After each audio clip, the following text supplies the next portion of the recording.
و همچنین مسئولیت تصمیم گیرندگانی که دستور حمله را دادند بیش از پیش تأیید می کند که تحت شرایط حاضر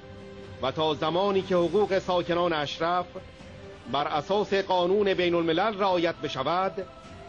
جامعه بین المللی و به ویژه آمریکا و سازمان ملل متحد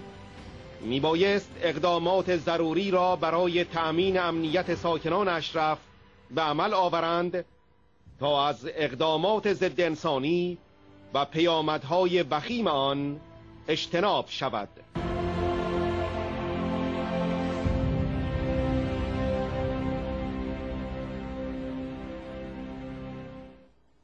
دکتر خوان گارسه، حقوقدان برجسته بین‌المللی و وکیل مجاهدان اشرف در دادگاه اسپانیا، در مصاحبه با سیمای آزادی گفت نقض کنوانسیون ژنو بعد از 6 و 7 مرداد 88 همچنان ادامه داشته و این تجاوزات میتواند موضوع تحقیقات و رسیدگی قضایی دادگاه قرار گیرد. Le plus important, c'est que la communauté juridique internationale est concernée par la violation des droits fondamentaux établis dans la Convention de Genève à l'égard des résidents d'Ashraf. Cette obligation appartient d'abord à l'État irakien, qui ne l'a pas respectée, et donc tout autre État signataire de la Convention de Genève a l'obligation de poursuivre les responsables de ces violations. Et c'est ce qui a fait la justice espagnole. Il a demandé la coopération des autorités irakiennes pour que cette convention soit respectée à l'intérieur de l'Irak, et que les sièges et les tortures qui sont en cours en Irak s'arrêtent. Et bien entendu, le premier pas, c'est de poursuivre les responsables du massacre du mois de juillet 2009. L'arrêt du 27 décembre 2010 vise le général de l'armée irakienne qui commandait les troupes dans l'assaut mené en juillet 2009 contre les résidents désarmés d'Ashraf, qui n'étaient pas armés, et qui a provoqué 11 morts, plus de 400 blessés et 36 personnes qui ont été arrêtées et torturées, soumises à des mauvais traitements. Donc,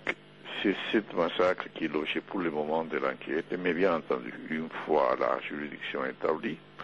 et également confirmé que les résidents d'Ashraf ont le statut de personnes protégées sous la 4e Convention de Genève, les faits qui ont lieu en ce moment aux portes d'Ashraf pourraient également être l'objet d'un élargissement de l'enquête envers les responsables de ces violations. La Cour espagnole a sommé le général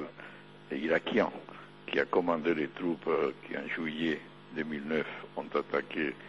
les résidents désarmés d'Ashraf en provoquant plus de 11 morts et plus de centaines de blessés, est accusé, est inculpé de cette grave infraction de la Convention de Genève. La justice doit donner maintenant les droits au général inculpé de se défendre. Il est invité donc à comparaître le mois de mars de cette année-ci, dans 2 mois, et se défendre. Et il a le droit de nommer un avocat de son choix pour l'assister dans sa défense. Et s'il ne comparaissait pas dans la Cour espagnole au mois de mars,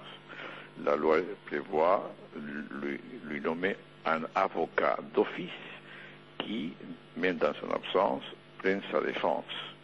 et puisse donc alléguer des motifs d'exculpation qui jugeraient bons pour sa défense. La procédure se poursuivra en fonction de cette échéance du mois de mars. Et compte tenu du fait que la juridiction irakienne a la préférence pour enquêter sur ces violations de la Convention, la justice espagnole a demandé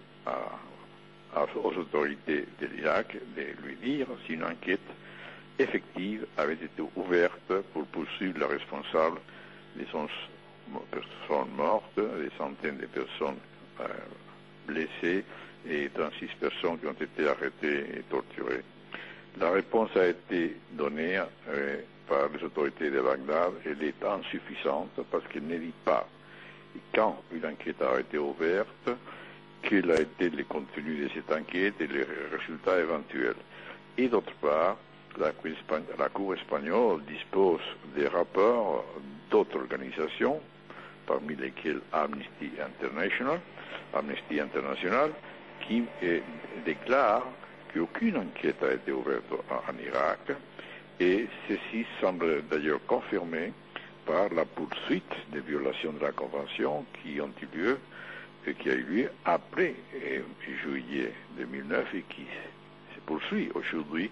avec cette torture psychologique qui est appliquée aux résidents d'Ashraf. Par conséquent, tout semble logique, il n'y a pas eu d'enquête et les violations continuent, ce qui est inacceptable pour les droits internationaux